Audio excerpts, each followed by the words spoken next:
This is the shoulder circle. It's a great way to kind of build range of motion in all planes. What you're going to do is you're going to make a large kind of backstroking motion with the affected arm. We're going to go 10 repetitions kind of in that backstroke, making the largest circle that you can comfortably. So if it's uncomfortable at a certain range, the first thing that you can try to do is try to reduce how big of a backstroke you're kind of making. But gradually, as you're feeling better, make a larger and larger kind of radius of that circle in a backwards fashion for about 10 to 12, and then reverse it. Make about 10 front circles, okay? Whatever range of motion you feel like you can comfortably control, try to build capacity within that. So whether it's starting with a really small radius circle or something more in the medium zone, try to gradually over time build into making that kind of full range circle. We'll build range of motion in all planes of the shoulder that direction. So it's a shoulder circle going for about 2 to 3 rounds of about 10 repetitions each direction. This is the cross-body stretch. Cross-body motions are so important for the shoulder. This is a good way to kind of build range of motion within that. So that next time you're putting on your seatbelt or kind of washing in the shower, it might feel a little bit more comfortable for you. You're going to reach across your body and then hold with your opposite arm that elbow. You're gradually going to kind of pull that shoulder across just up until you kind of feel like it's getting a little bit of a pinch. You're going to hold there for about a 30-second count. If it is pinchy, just take a little bit off of it. Don't go quite as far across your body.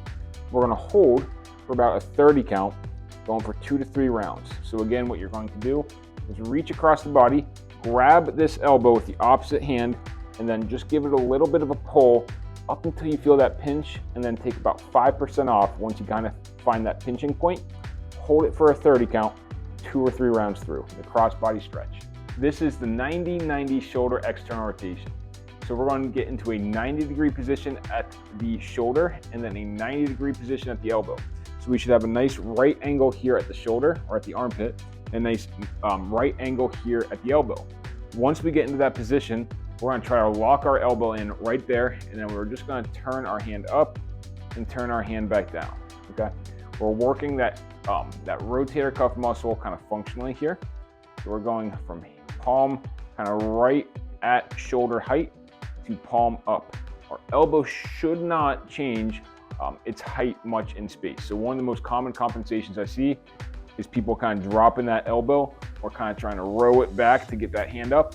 If we can't control this, it's probably not ready for it yet. So we're trying to go from palm down, palm up. From the side, it's going to look like this.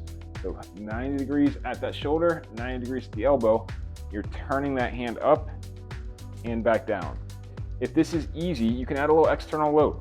So this is one that you can either do with a weight or with the band. The band would be in front of you and you're pulling straight back, or hold a light weight in your hand. You know, a 2-pounder, 3-pounder, doesn't take a whole lot with this exercise.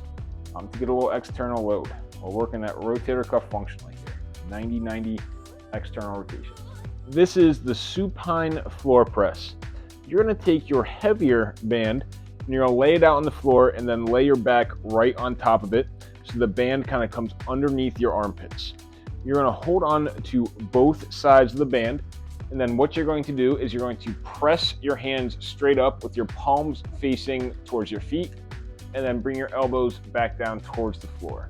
Okay, press straight up with the palms facing towards your feet, and slow and controlled, bring those elbows back until they touch the floor and back up. It's a great way to get a little external load as we're going through a pushing position here. So we're getting a little bit stronger into that push.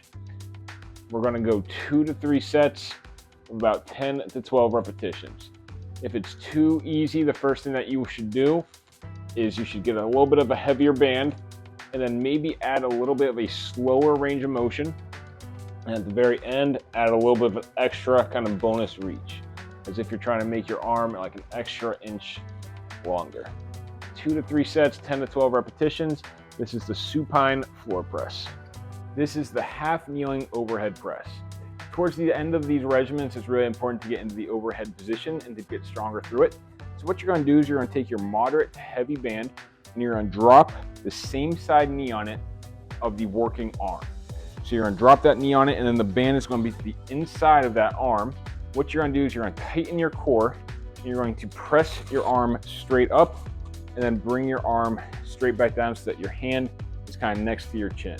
My hand's kind of next to my chin here, and I'm punching straight up and right back down. It's a great way to get a little external load into that overhead position. So a good set and rep scheme here is going to be 2 to 3 rounds, somewhere in that kind of 8 to 10 repetition bucket. If it's too much, the first thing that I want you to do is kind of reduce the amount of external load, get a little bit of a lighter band. The second thing to do would be to reduce the range of motion a little bit, right? So maybe we go about 3/4 the way up and then back down. But if you feel like you're able to kind of control through this full range, it's a good idea to kind of build some strength and capacity into that overhead position. So let's build this exercise.